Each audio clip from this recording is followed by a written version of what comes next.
E aí galera, beleza? Aqui é o Johnny. Ó, antes de mais nada, se inscreva aí, pode deixar o like, faz essa coisa toda, deixa de ser folgado, tá?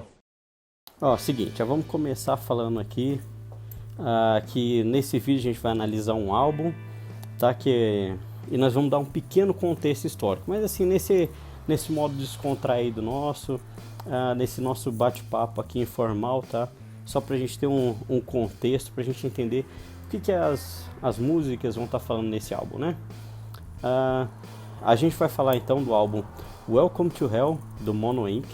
Tá? Mono Inc é aquela banda de gothic rock aí dos anos 2000 que eu já falei lá no top 10 de bandas alemãs. Chequem esse vídeo, tá? O link o Tix vai deixar na descrição. Tá, então a primeira coisa que a gente precisa saber é que esse é um álbum duplo, tá? Onde a gente tem a primeira parte do álbum. A gente tem a parte elétrica, né, todas as músicas como elas foram, né, desenvolvidas para serem tocadas nos shows. E depois a gente tem uma parte clássica, que é uma parte com as músicas em versões acústicas, com piano, com algumas orquestrações e etc. E então uma coisa que a gente precisa saber acerca desse álbum é que ele é um álbum conceitual. Isso é, ele vai tratar de um tema só durante todo o álbum, é um álbum temático. Tá, mas aí fica uma pergunta assim, qual que é a diferença entre um álbum conceitual e o ópera rock, tá? Então só definir aqui antes da gente começar a entrar no assunto que interessa. O álbum conceitual, o álbum que tem um único conceito, então ele vai tratar de um tema, mas as músicas são independentes, tá? Você não precisa ouvir necessariamente na ordem que vem, e ele não conta uma única história, por assim dizer, tá? E o ópera rock, ele é aquele álbum que você precisa ouvir na sequência, porque juntando todas as músicas naquela sequência ele vai contar uma história com início, meio e fim. Tá, um exemplo que a gente pode ter aí de ópera rock seria o Body EP da banda This Cold Night, tá? This Cold Night. Excelente álbum, talvez a gente ainda fale dele aqui.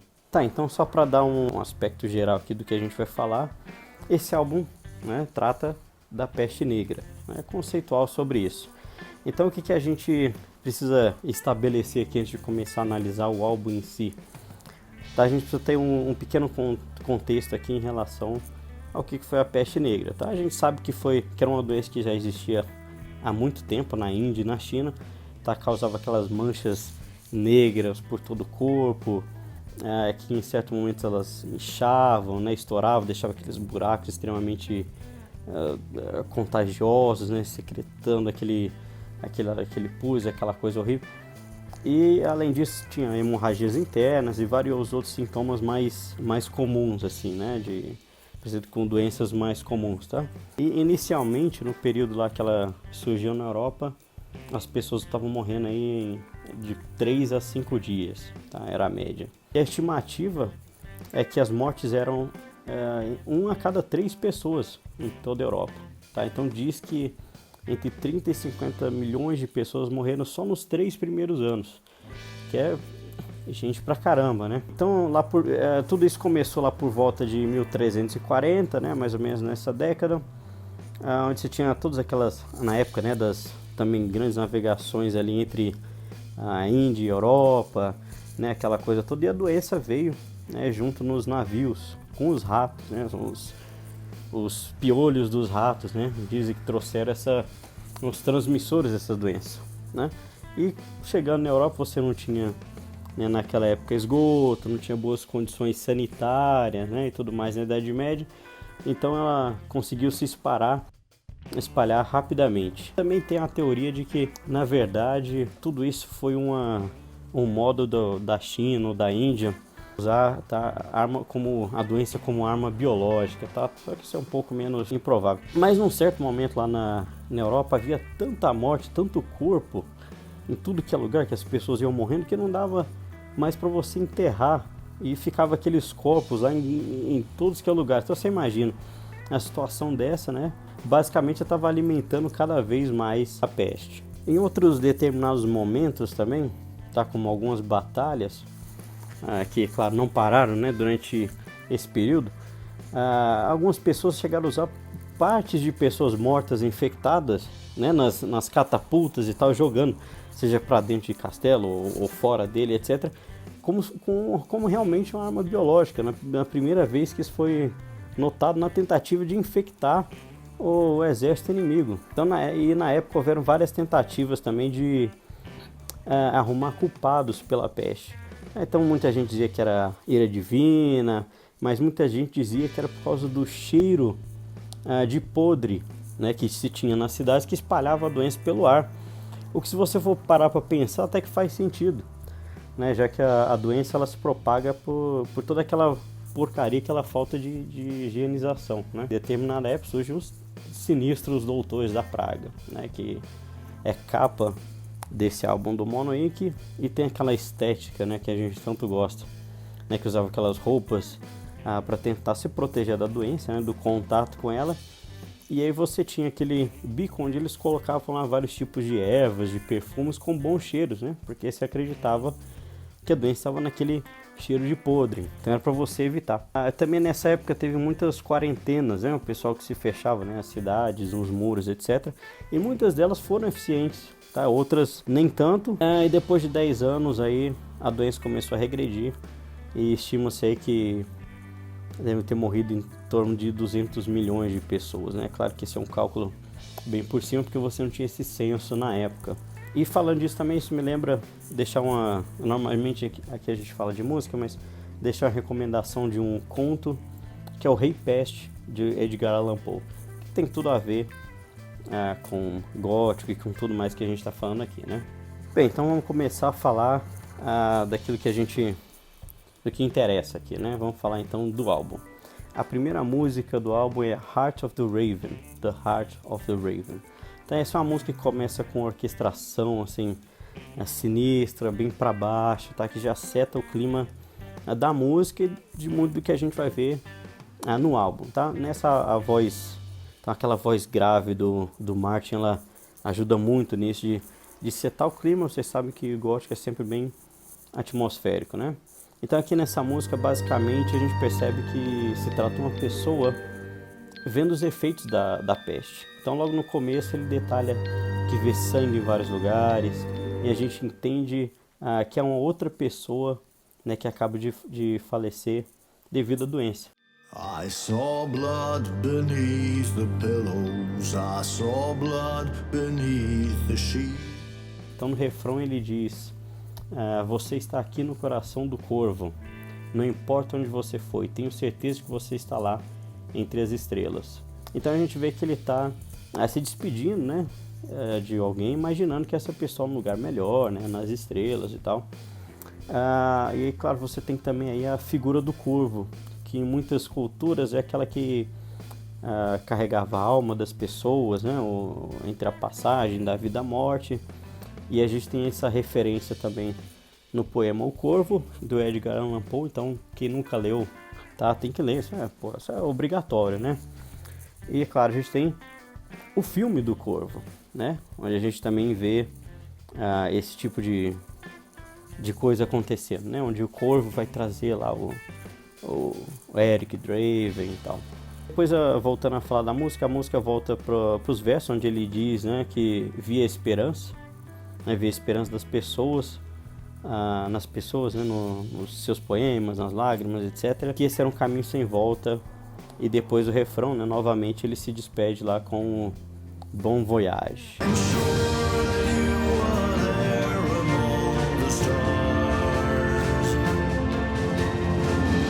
Bem, então vamos falar agora da segunda música, que é a que dá título ao álbum, que é a Welcome to Hell, né?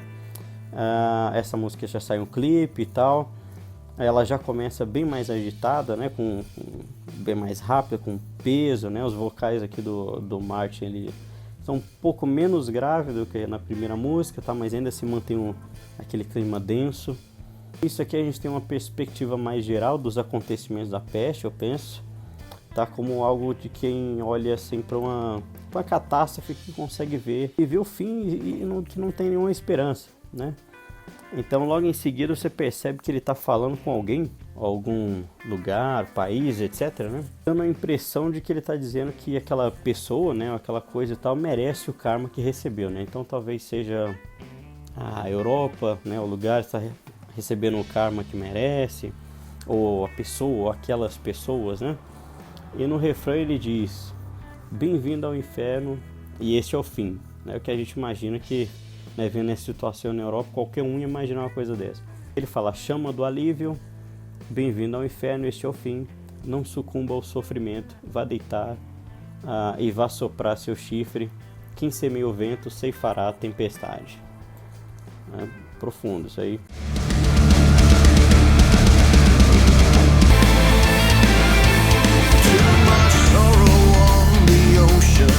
Too much fighting on the streets. Welcome to hell, this is the end. Flame of rage, welcome. Vou falar aqui da terceira música do álbum, que é Long Live Death. Essa música ela já começa com a melodia que marca desde o início, tá? E depois entra o peso, aquele backing vocal da Katamia, também, que é bem marcante, de certa forma fazendo assim um contrapeso com a batida.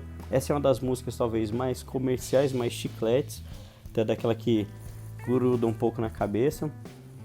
Na letra, ele está o tempo todo, em todos os versos, ele alterna entre se perguntar quem vai fazer algo e quem vai curar alguém, né, ou a quem, mostrando-se o desespero da situação catastrófica, né, em que os médicos, né, parece que já desapareceram, em que a morte já venceu. Então vem um refrão, né, assim, bem pesado, né, até no sentido do contexto, que é vida longa à morte.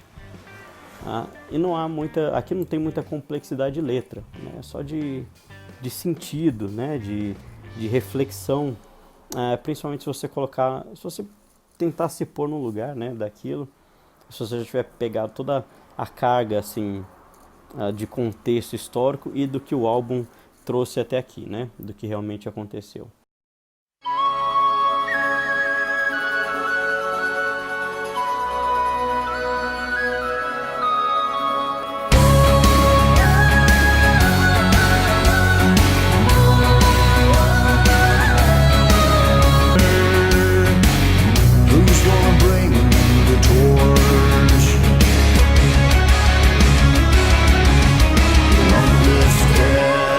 A próxima música desse álbum é Risk It All. Aqui a banda ela vai contar a história de alguém, alguém que foi criado na miséria, ensinado a ser um filho do crime, como diz mesmo num trecho da letra. Alguém sem nenhum tipo de visibilidade na sociedade, uma pessoa invisível mesmo, tá? E que ele é forçado a sonhar com alguma coisa que ele não quer sonhar. Antes do refrão, ele parece implorar a Deus, ou a ajuda dos céus, uma chuva sagrada que o lave, né? E junte novamente seu coração, né? Junte seus pedaços. E então a gente tem um refrão onde diz que não importa, basicamente ele está dizendo que não importa as consequências, né? Nós devemos arriscar tudo. Tá, aqui então parece que essa música ela é um pouco fora da curva aqui em relação ao tema geral do álbum, né? Talvez pode ser realmente, ou talvez a gente possa encarar o risco como não só ser uma pessoa querendo mudar de vida, né, lavar a alma, mas também uma pessoa que talvez como queira arriscar tudo, né, também para salvar uma vida, né, salvar da peste talvez. Então talvez a gente possa forçar um pouco essa interpretação para encaixar nesse contexto. Me diga o que você pensa do significado dessa música, tá? Eu quero o comentário de vocês. Parte instrumental, muito bem trabalhada, também não tem tanto assim o que dizer, muito bem gravada. Você percebe várias orquestrações. Essa é uma música que não é tão pesada como outras que já tocaram até aqui, mas também não é tão lenta. Já está preparando o caminho para muito do que a gente vai ver nas próximas faixas desse álbum.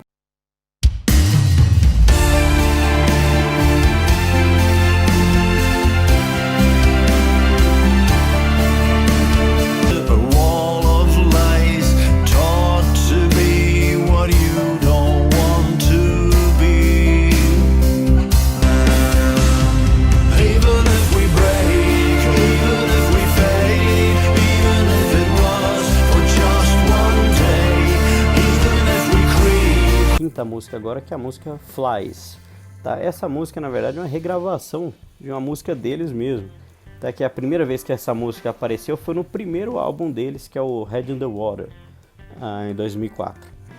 Tá, só que numa versão muito mais lenta, muito mais focada em piano e voz, tá, com backing vocal feminino, essa coisa toda. E ela já começa, só que aqui ela já começa assim bem mais pesado, bem mais rápido em relação a essa versão original.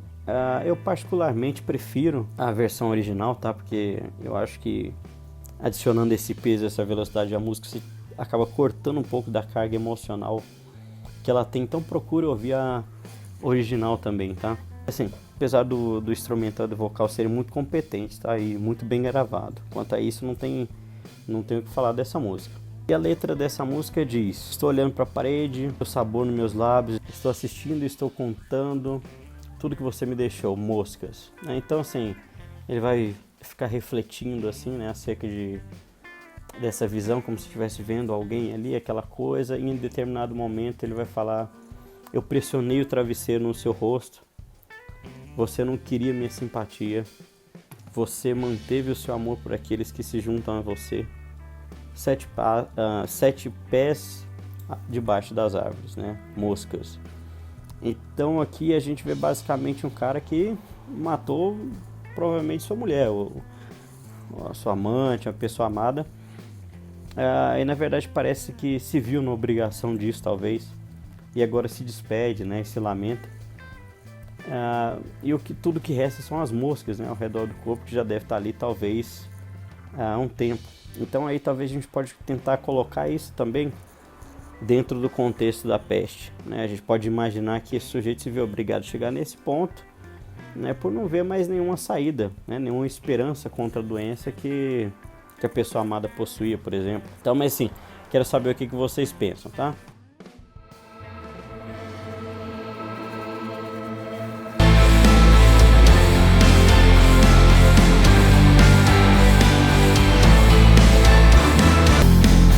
All you left me with flies.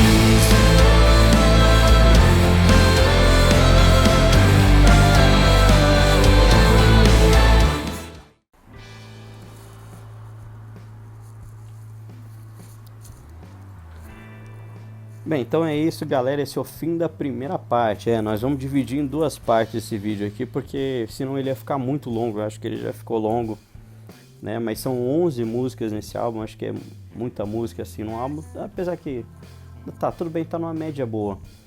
Mas eu acho que pra gente falar aqui, analisar cada um, ia ficar muito longo. Então em breve a gente volta com a parte 2. Beleza? Deixa o like aí, Não seja folgado, tá? Faz tudo que tem que fazer. ajuda a divulgar aqui essa porra, beleza? Falou.